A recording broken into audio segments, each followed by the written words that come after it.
McDonough looking back at Wallace. Sean Wallace is clear off the track. That blue band delineates the legal edge of the track, and Wallace had gone off the inside. But McDonough in the middle. He sits up right there because he thinks he's the last guy out. And the two Soviets didn't slow down. They just kept going all the way around. McDonough sitting up right there.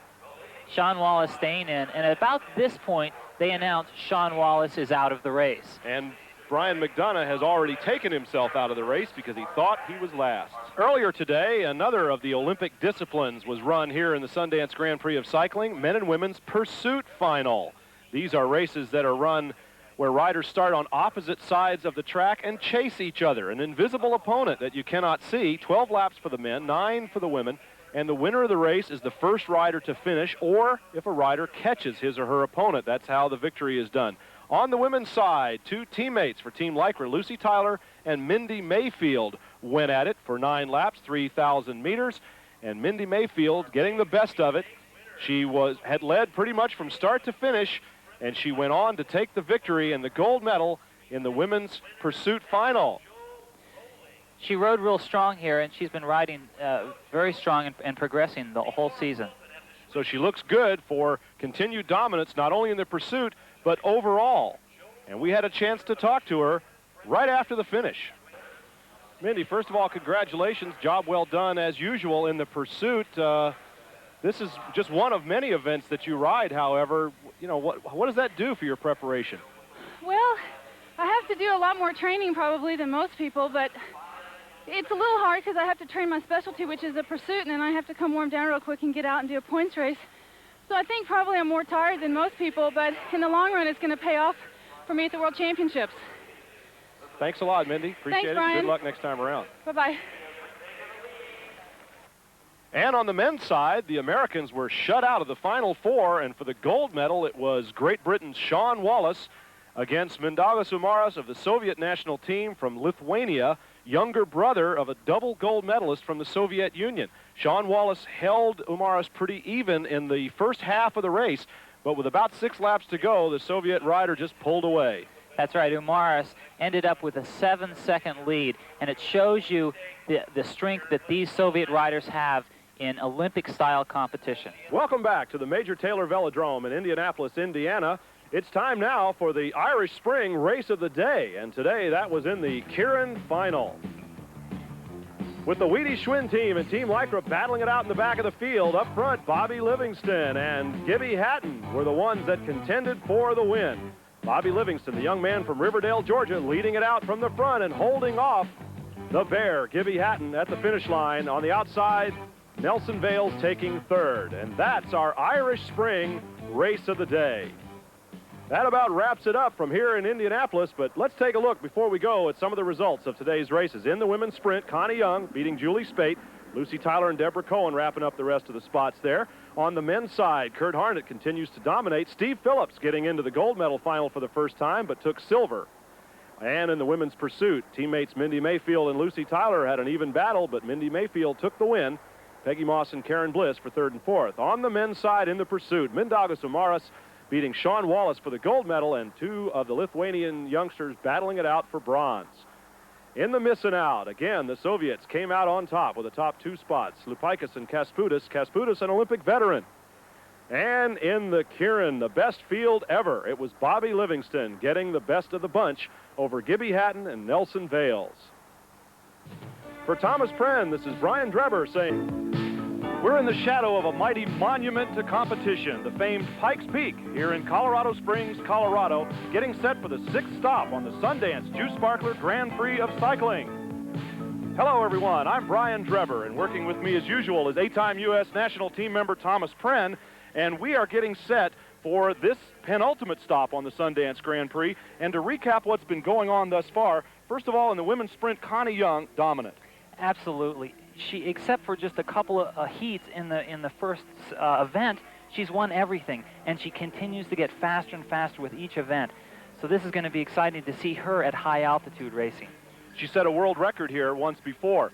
Team competition has really become a mark of the Sundance Grand Prix. Team Lycra, Wheatie Schwinn, we're seeing the emergence of several other teams beginning to make their mark in this thing. Very important. Well, yes, and also at a track like this, at altitude, you can't discount the local riders because the local riders have been here for months at a time. They're acclimated, so it's important that they could do something. All-round competition is part of the Sundance Juice Sparkler Grand Prix. And in the men, we're talking about Sean Wallace. The only event he doesn't ride is the match sprint, and other than that, he's in everything, and he's leading overall. Sean is such an all-around rider. You'd think that you'd like to almost see him in the match sprints because he's so strong in everything else.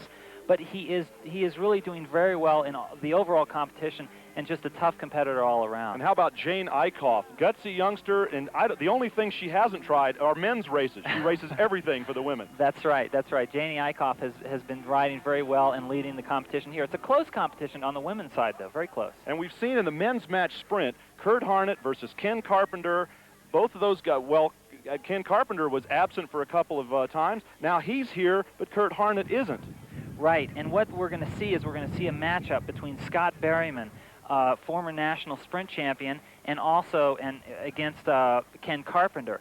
The thing about this is, though, that Ken is coming back from a European racing, and he's a little bit tired, so it's really not sure how this is going to go. This will be a close one. I'm looking forward to a lot of that. Now, on the women's side, Connie Young, of course, is in there, but this time against Lucy Tyler. Now, Lucy is one of those all-rounders that's ridden a lot of different events, and she finds herself in the match sprint for the first time in the final. Yeah, it's a great opportunity for Lucy to ride against someone who has so much talent. But for Lucy to win, she's got to do something radical to win. She really does. So in the men's pursuit now, let's not forget about the pursuit events. We have an international matchup on the men's side. We have Gary Anderson, a newcomer from New Zealand, and Sean Wallace, of course, from Great Britain and Wheatie Schwinn team. Right. This is important for Sean Wallace because it's just more points to that overall title for him. So he has to go after this one very seriously. And on the women's side, we have Mindy Mayfield. She's a proven champion. And Elaine Gomez, Go-Go they call her, a real gutty youngster that's coming around. She's making her mark on the women's pursuit. And I think that one's going to be a tough one to call because they're very close. They're really very close competitors. And we're at 6,200 feet over a mile high. Altitude is the racer's friend in terms of speed. Virtually perfect conditions in terms of temperature, although it is a little breezy, and that will tend to keep the speeds down. Low humidity, that's good. Mostly sunny. The riders who aren't racing and the spectators are all sitting here working on their tans. In the women's point standings, Jane Eichhoff, who is riding every event that she can possibly ride except the men's, is leading overall. And look at the battle in second spot there between Renee Duprell and Mindy Mayfield. Connie Young, who rides only the sprints, has dominated. That's why she is as high up in the standings as she is. On the line right now, we have the final for the gold medal in the women's sprints. And here is a newcomer, Lucy Tyler. She has figured in the overall without really getting into the sprint competition, at least not this high. She finds herself in the gold medal final against Connie Young, the dominant woman sprinter in America and one of the top in the world. Lucy Tyler, and there's a shot of Connie Young coming to the line right now. And these two are teammates on the Sundance Juice Sparkler team. And I don't think, Thomas Pren, that they would have ever considered themselves to be adversaries. But the luck and the skill of what has gone on finds these two teammates on the line together. That's right. And we know from Connie Young's racing, she says it often, when she's out on the track, it's a nameless, faceless rider against her. It's a competitor. It doesn't matter who. You know, I mean, she's knocked some riders down or she's bumped into some riders and they've crashed, and they're friends of hers. But that's the important thing, is she's out there to win. There's Lucy Tyler trying to make a jump, and Connie is not going to let that happen. Well, Lucy Tyler has now taken the lead. They look almost identical, but Lucy Tyler, I guess, is a little larger in stature. Now Connie Young swoops down the track. We're seeing some very animated action going on right here. And I think you said it, Thomas, that if Lucy is going to win against Connie Young, she's going to have to do something pretty unusual or strange, or throw a real something weird at her. She's going to have to throw some strange punches to win this one. And you saw her. She already tried something. She tried to jump, but it wasn't a very fast jump. It didn't look like she had her heart into that jump that she did before. Connie Young at the front of the two riders. They're a lap and a half into this race now. It's a 3-lap race, so they're halfway through. And again, a lot of cat and mouse going on early in the race. Riders kind of feeling one another out. Strategy making its mark early in the race at low speed. Now, sooner or later, the tactics and strategy will get up to high speed when the sprint begins. There's the bell signaling 1 lap to go. and they're still kind of looking around. And here goes Lucy Tyler with an attack down the track in a shallow part of the banking, Thomas, and she hasn't really gained much of an advantage, although she's moved to the front, which is the control position. She's moved to the front, but she just, I don't believe she has the speed to control Connie Young. Now she's accelerating very nicely down the backstretch, might end up with a very fast time. Lucy Tyler leading it out. The time for 200 meters running on the screen, taken usually for comparison purposes. There you see the speed of Connie Young as she accelerates around in the straightaway, and the sprinter's speed of Connie Young wins this first ride in a best-of-3 series over Lucy Tyler. Connie Young congratulating her teammate now, and here is the replay. Lucy Tyler has taken the lead in the home stretch with a full lap to go. They go around the backstretch with Lucy Tyler in front and Connie Young just waiting to make a move. Here they come into the home stretch. You can see how late she can still wait. Now, she's not even sprinting that hard. You can see by her upper body, it's not even moving. She's not having to muscle her upper body at all to win that. So 2/3 of a bike length, Connie Young takes, and here is the man right here, Ken Carpenter, who went on to win the gold medal in Houston in the match sprint competition. He is on the line for another gold medal in the Sundance Juice Sparkler Grand Prix, and they are getting ready to start. His opposition, Scott Berryman, 2-time national champion on a solo bike, also a national tandem champion, and this could be an excellent matchup. You've got the top-end speed, Steve Phillips, of Ken Carpenter, and the bullet-like jump, the rabbit-like jump of Scott Berryman. Well, I think if Berryman wants to win, he's going to have to control Ken's speed. He's going to have to keep the sprint late. And he'll have to do that by taking the front away from him and, at the latest point possible and controlling it from there. Although I think Ken has a very good jump also. He's known for his top-end speed, but he has developed quite a strong jump. And some people aren't really aware of that. He's very deceptive. He doesn't look like he's going hard, but he is. Thomas Pren, you made the point that Ken has just come back from a European trip, jet lag, he's tired. He rode 25 sprints or something in the last 5 or 6 days before he came home. We haven't seen any evidence of that yet, but he's been riding quite a few sprints here today. No, no, that's true. And also, earlier today there were the quarterfinal rounds, so they're actually sprinting more times today than they normally do. You know, what do you think? Is that going to affect him? Well, Ken says he's really flat, and I haven't seen it. He looked really strong earlier today. 10-6, 200 meters, that's yeah, flat? it's fast conditions today, but he still looks strong. I don't think he's as flat as he thinks he is. I know he's had a hard time recovering from the European trip, and the altitude affects everyone. I think he's just he's not quite as tired as he says he is. Now, they've been traveling slowly, which fortunately has given us a lot of time to digress here. Ken Carpenter, they've just passed 2 laps to go. They're entering the backstretch with a lap and a half to go. And it's Ken Carpenter in the lead. Scott Berryman in second position. Scott's giving Ken a lot of room here. Is that a fatal mistake? No, he'll try to roll up into the gap and then take the front away from him. They're on the same gear, so he should be able to match jumps with Ken. Now, you say the same gear. That means that they 90-inch gear, both of them. They physically have changed their gears because they can't shift, obviously. These bikes are single speed. Exactly. 1 lap to go. There's the bell. Ken Carpenter trying to control the race from the front. Here comes the jump. Berryman started it anyway, and Ken is controlling it so far. They'll have to pass him at this point.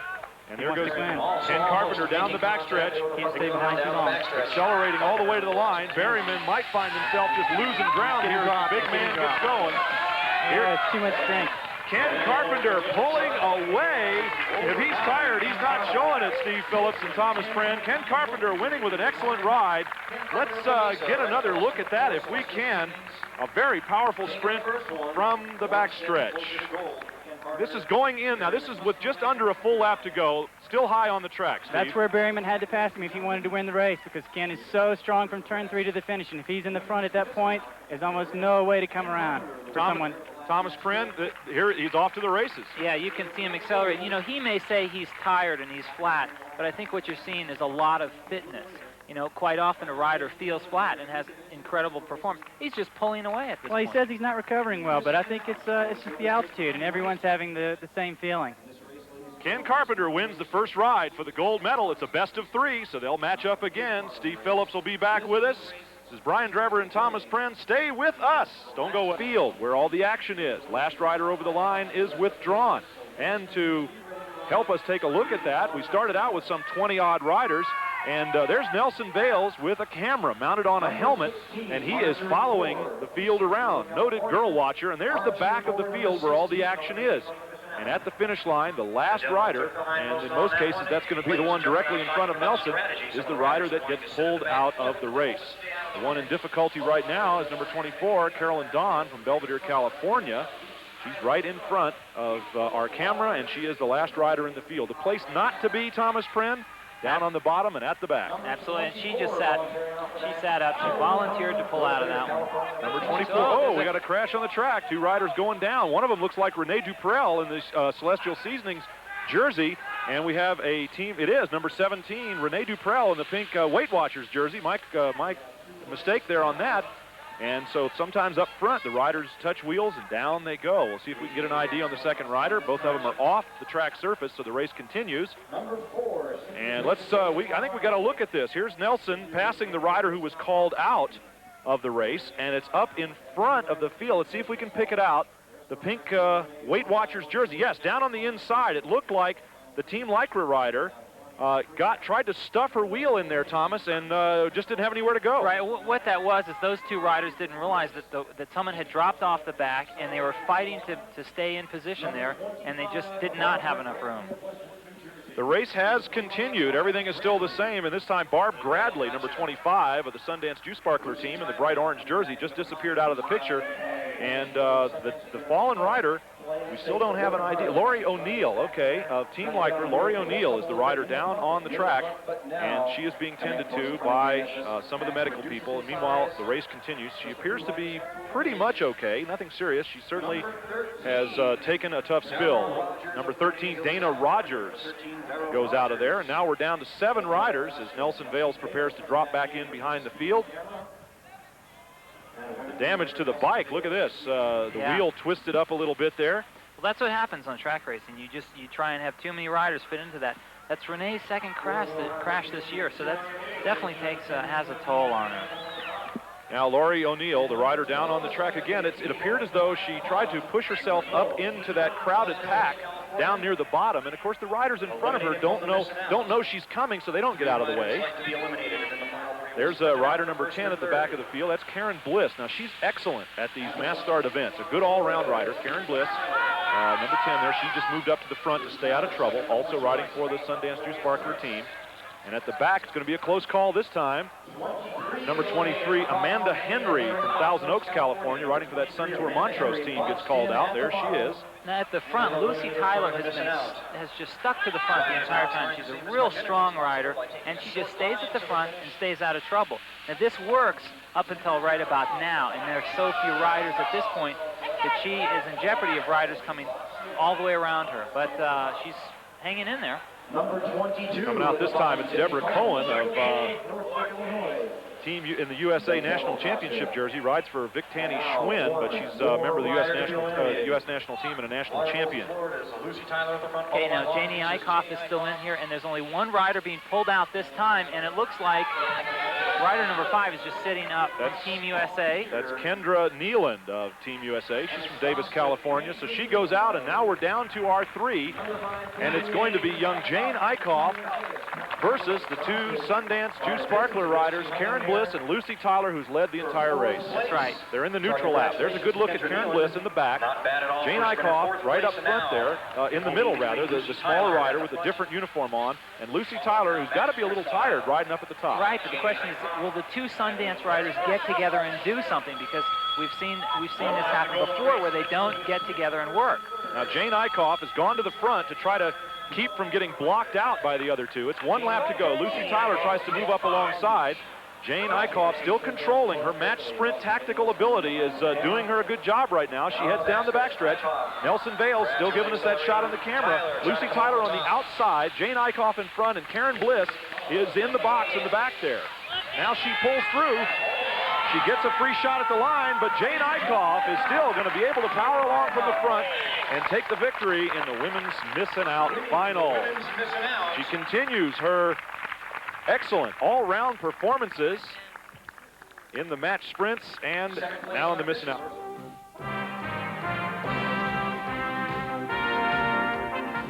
Hold on to your hats for the men's Kieran final.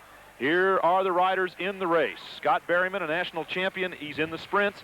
Mario Pons and his teammate, Gustavo Ferris. And then we have the two big horses, Michelle Vartan and Gibby Hatton of the Wheaties Schwinn team. The only Team Lycra rider, Bobby Livingston, winner of the last Kieran final. There is a good look at the bear, Gibby Hatton of the Schwinn Wheaties team, a man who's been racing a bicycle for probably 25 years. Put on earth to race Kieran events, I believe. This man is fearsome in these events. And they're off. Behind the motorcycle, which paces them for the first 3.5 laps or so, they're turned loose with about 400 meters to go. Up until that point, they can fight for position behind that motorcycle, on which we have mounted a camera to give us a real good look at the action. There it is, Gibby Hatton all over the back of that motorcycle, Thomas Prenn. And right behind him, it's Bobby Livingston, now obscured. There he is with the yellow helmet cover.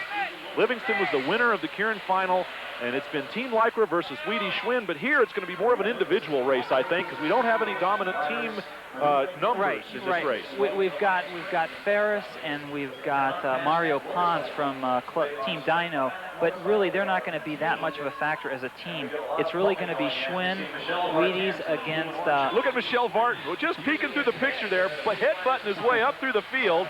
And now it's Hatton that slides back behind Vartan, and watch those two orange and blue Wheaties Schwinn jerseys. They are tough. Well, and I think really the two riders, the Schwinn riders want to stay at the back because they want to stay out of trouble, and that's their best spot. Now, we've seen in past races where two teammates are so marked and that they figure that they're going to get in there that they end up doing nothing. Now, all right, it's Nelson Vales. Yeah. In the middle, it's Scott Berryman. And then it's Ferris and Pons in the red jerseys. Back at the back, the two Wheaties Schwinn riders, Vartan and Hatton. And then way in the back, it's Bobby Livingston. I think Livingston's trying to counter. He'll make a counter move off whatever Wheaties Schwinn does. Right. He will, but he has Gibby Hatton to deal with because Gibby's not going to allow the rider to go down. Now, here they are. They're going in. The bike's gone, and here we go. Look, off the front. Big front move. Two Dino riders. It's Pons and Ferris. It's Mario Pons leading his teammate, Gustavo Ferris. This would be a big upset. Nelson Vales. Here comes the Wheaties Schwinn train. Michelle Vartan leading Gibby Hatton down the backstretch, and look at him go. Right over the top. Pons is starting to fade. Gustavo Ferris swings high, trying to take Vartan to the wall. Here they come, in through on the inside. Oh my! Gustavo Ferris, another upset. The two Wheaties Schwinn favorites, Gibby Hatton gets second place, and Michelle Vartan third. And Team Dino fighting for the spot behind the motors, upset and surprised them. Absolutely, they had a great jump right when that motor swung off. It was an excellent lead out. The two teammates worked excellent together. Here's the motorcycle in the backstretch. The flag goes up. The motorcycle swings off into the infield. Right and here is where Mario Pons jumped. He just accelerated out of the saddle. Berryman hesitated and looked around, looking for somebody else to chase. They opened a gap, and there's the gap. There's the gap right there. So now everyone has this big gap to make up. And we've got Faris sitting on. He's not. That's Mario Pons at the front, breaking the draft for him, cutting through that wind and getting him all of the acceleration. Now, coming down on the backstretch, we can see Michelle Vartan starting to accelerate around the top. Vartan has to go around Nelson Vales with Hatton on his wheel, and here's Vartan going 3 high. Right about there, Vartan stops. Vartan really hits the wall, and then we see Gibby Hatton coming through the inside, and he's really Wheaties' last hope, but he just has too far to make up, and you can see it. By a half a wheel, Gustavo Ferris from Buenos Aires, riding for Team Dino, pulls the upset in the men's Kieran final over Gibby Hatton and Michelle Vartan and Bobby Livingston and Nelson Vales and all the other favorites. Gustavo Ferris takes the victory in a very exciting, as usual, Kieran final. We're getting set for the men's sprint final for the gold medal here in Colorado Springs. Brian Drebber and Thomas Prenn, joined by Steve Phillips in the booth. And on the track, we have a matchup between Scott Berryman of Team Michelob, 2-time national champion, 6 feet, 195 pounds, slaps himself there to give him the final set. And there is Ken Carpenter, who was just blazing so far in the first ride. Look at this. Now Berryman tries to go for a flyer, Steve. I don't think he's going to make it. Ken's right on it. Ken's right there with it. Good try, but not going to work this time. Maybe a little bit of adrenaline, trying to pump a little adrenaline into himself. I bet he It was a planned move. His pusher gave him a good hard push. It was a planned move, maybe to scare Ken a bit. Ken's heart might have stopped just for a beat or two, I would say. I know mine would if a guy with the jump of Berryman took off quickly like that. But now they've settled it back down to a more conventional cat and mouse kind of game. I think what Scott needs to do is stay in the front. He has to control Ken. Now, Ken Carpenter is a guy who has ridden all but 2 of the Sundance series so far, but his goal is really the World Championships. He's using the Sundance for training. Let's hear him talk about that. The way the racing goes, the Sundance finals are close to nationals, which are close to world, so it's hard. It's going to be hard to get a training rhythm going, but I'd like to do well at the Sundance finals, but I think I'm really going to have to train through those. Well, he seems to be training well. The speed that he has certainly given him the edge overall. Now, here we go. Now, this Berryman is in the front position. Now, Steve Phillips, I would think that Scott would want that front position. Why is he stopping to try to get Ken to go around him? Well, he may be afraid that Ken is going to take the front away from him, and what he wants to do is try to take the front away from Ken at the last moment. So what you're saying is that we're looking at what might be the punch. He's waiting for the counter punch from Ken, and then he's going to counter with another exactly. to steal the I front think back. He'll have to counter and steal the front away from him later in the race. This constant trading off of positions, Thomas, is something that we see, and the stopping here is an effort to force Ken Carpenter to the front position. Well, you know, Berryman is he's a real feisty rider. He's not afraid to take chances, and we can see that by what he's done already. Attacked right as soon as his handler pushed him off, stopping right at this point. You've got to give him a lot of credit for the character that he's showing in this. Steve Phillips, this is a technique. This is a skill that track sprinters use. Do you like to do this? Would you do this in a given situation if you had to? Or? Oh, I like to do this because I like to ride from the back. Even against a rider who's really strong from the front, I'll do it to try to get the back because I think I have enough finishing speed. I think Berryman is using it for a different reason. I think he's trying to play the game of control, and the control, using the track stand is part of the control game. Now, is this the move of a desperate man, though? He lost badly, you'd almost say, in the first ride.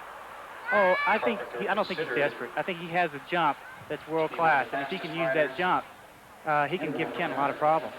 Scott Berryman, this really is the first time that he's been in the gold medal final in the series, and he's doing a good job, Thomas. What's making the difference for him this week? Well, you know, there are a lot of things, but we're going to have to watch this one real closely here. He's controlling it really well at this point.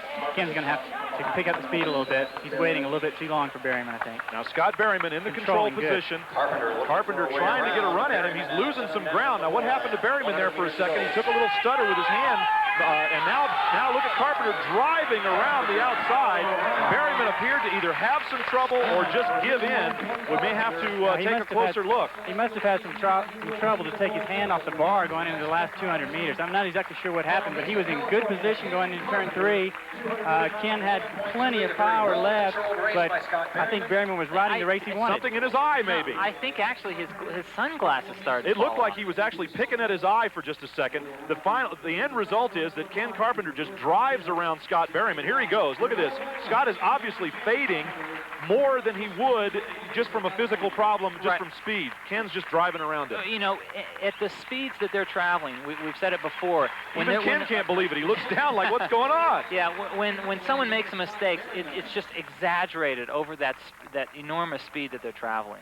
Ken Carpenter, 2 straight rides, although that one is going to have almost an asterisk even in Ken Carpenter's mind, as if to say, come on, Scott, I know you can give me a better race than that. Ken Carpenter takes the gold medal in the men's match sprint final in an excellent 2 straight run. Joining us down in the infield, winner of the gold medal in the men's match sprint, Ken Carpenter. Nice job, Ken, this week. Dominating performance. You were just really fast. Your European trip put an edge on your speed? I think by the time the finals roll around, yeah, I was ready to go. So I'm looking forward to the final in T-down. That's gonna be. I was just gonna ask you. That's really gonna be great. Assuming that you and Kurt Harnett, who's not here this week, you guys have been tap dancing around each other for the last couple of weeks. Obviously, other commitments, but assuming you get in the final, that's gonna be a great matchup. Well, I think the nice thing about it is that once we make the final, we both know we match up well against each other. I think we're going to both be really loose, and you're going to see some really good riding. This is going to be like Leonard Hearn's 3 or something between you two guys. It should be a great one. I don't know if it's going to be that knockdown and drag out, but it definitely will be fast. All right, Ken Carpenter, winner of a gold medal. Thanks a lot. And we look forward to seeing him and Kurt Harnett next week in Trexlertown. Next up, the women's sprint final, second ride for the gold medal here at Colorado Springs in the Sundance Grand Prix of cycling. The match sprint for women has been dominated all season long and for the last several years by Connie Young, and yet we have in this race a newcomer right there, Lucy Tyler of the Sundance Dew Sparkler team. And there's Connie Young higher on the track on this second ride. They've reversed their positions. And Connie Young, one of the unusual things that Connie does is uses the new step-in kind of pedals here on the track. Most of the riders have not chosen to go with that route yet because of the violent nature of cycling, the violent force that they put onto the pedals. I think a lot of riders have yet to feel confident about using those pedals that can release if you kick sideways. Well, it's like ski bindings, and this is really new technology for cycling. When you have someone going down a double black diamond slope, they need a lot more tension on their bindings than someone going down the bunny slope. And really, these athletes are on the double black diamond, and they need all of the retention that those pedals can give them. Now in the front, it's Lucy Tyler. Again, they look virtually identical. They're teammates on the Sundance Dew Sparkler team. Lucy Tyler with her blonde hair, a little bit longer hair coming out from under the helmet. They wear identical helmets. They're identical sponsored teams, etc. Lucy in the front, Connie Young dancing along up out of the pedals. Lucy is not a sprint specialist, but she is more of an all-rounder. Finds herself in the gold medal final here, an excellent shot, but a long shot. Yeah, and you know, we saw her dive down the track, trying something.